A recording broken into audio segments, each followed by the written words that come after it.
Every story, like a railroad, has its heroes. Meet Thomas. This is where he and his friends live on the island of Sodor.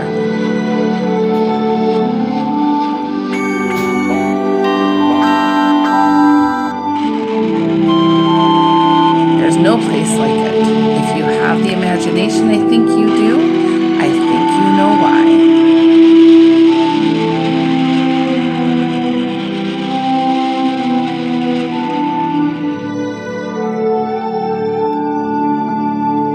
Five, 6, 7, 8. Practicing numbers going. That's a good engine. I'm counting how many seconds late you are, but what does that sign say? Northwestern Railway. Really reliable and right on time. But you weren't on time, little Thomas. Oh, and the sign also says, sorry about delays during repairs. Hey, pa! Sign head of the railway, Sir Totten Hat. As we call him, the Fat Controller. Oh, so it says. Now, please excuse me. I'm meeting Mr. Conductor.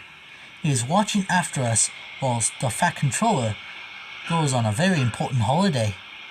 Oh, I think we can take care of ourselves. Get out of my way! I got a business here and I want to finish it fast! What was that? That means trouble. I think he has devious deeds and brutal strength. The blast from the past, who hates steam engines. Maybe we need Mr. Conductor here after all. On time, too.